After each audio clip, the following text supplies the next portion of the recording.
Jon Ramsey is with us now, along with director Joe Berlinger. Good morning to both of you. Good morning. Nice to see you. You know, we saw 28 years. I mean, it's just hard to even believe. You're 80 years old now. It happens. You said in that clip we just showed, I'm going to be searching for the rest of my life. You are still searching for an answer. That's why I'm here. Yeah. You know, really, I've done these media interviews, and I'm grateful for your attention to it for two reasons. One, to keep pressure on the police to do their job. And there's been some horrible failures in that space for the last 25 years. And second, hopefully there's someone who knows something that would come forward. So we want to keep the case alive and in front of people. You still have hope that this can be solved? I believe it can be solved if the police accept help from outside their system.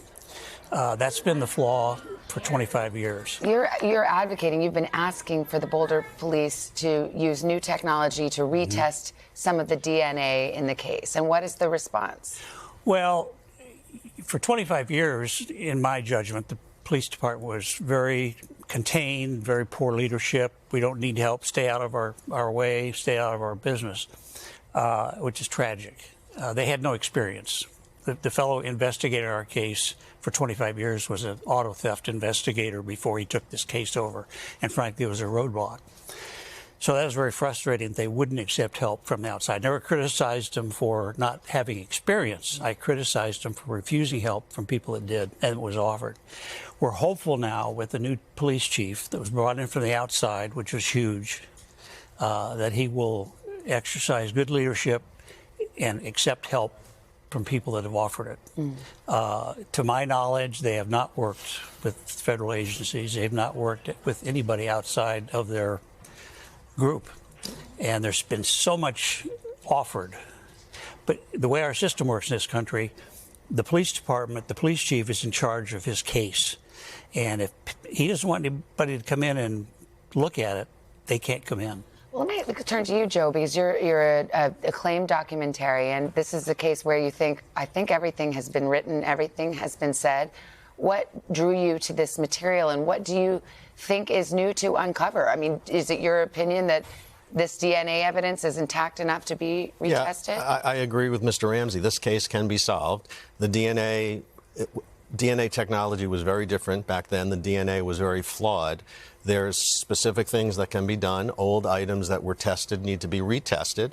Certain items that were sent to the crime lab that were never tested should be tested. And most importantly, the one good DNA sample that we have is a mixture of JonBenét's DNA with a foreign male unidentified piece of DNA.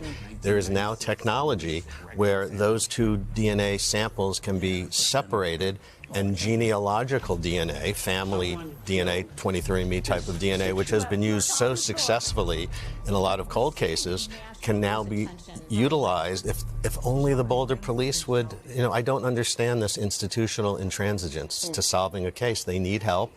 There are labs, private labs that can do this, that have offered help. It's time to solve this case. This is the most brutalized man, I think, in American history. I mean, imagine losing your child in the way that child was lost and being blamed by the media, in large part because the police fed false stories or incomplete stories to the press. And it was just a wildfire of wrongful accusation. And we read the statement from the DA and the Boulder police who've responded, and said that they are making progress and that they are continuing to work on the case. I just want to point out that they did issue a response, which we played.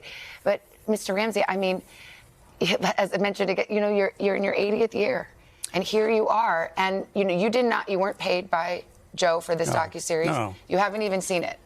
I have not. It was offered to me to see, but I chose not to. So people might think, well, why? Why? What is this about? Why are you doing this? Who is it? Well, for two reasons. One,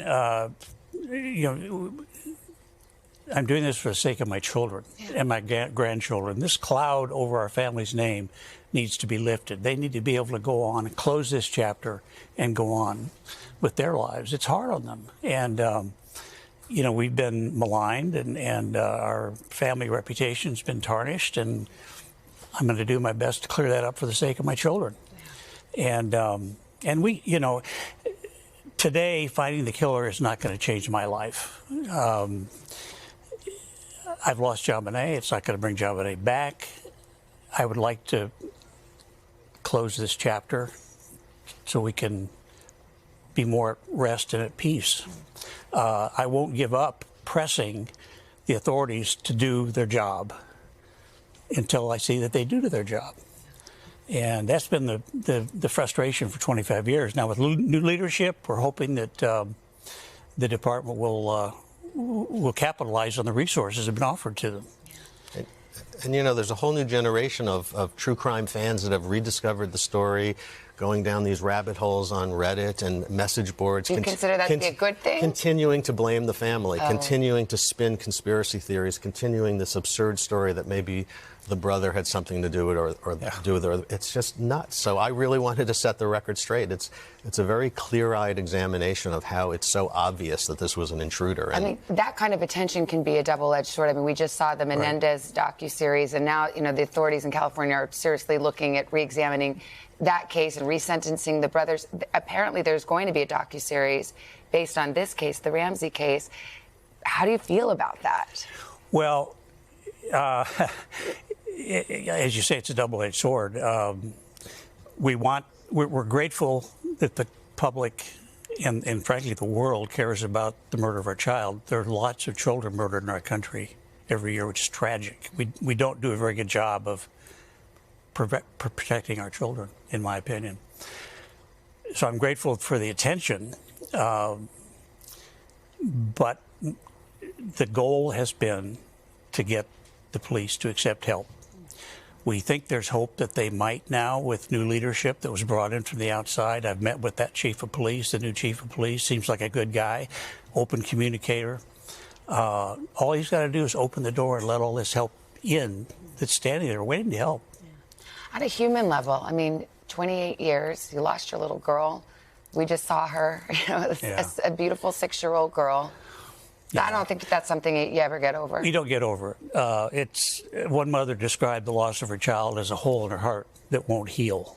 And that's a good description. You're different going forward. What we realized early on was we needed to be stronger now than ever for other children who are still living. This was a horrible tragedy for them, too. And for us Patsy and I used to call them pity parties. We said, okay, slow down. Let's not have another pity party here. Let's get up and get going. And we did that for the sake of our children that were living. And so often I've observed parents that have lost a child dwell on that loss at the expense of their living children, and that's wrong.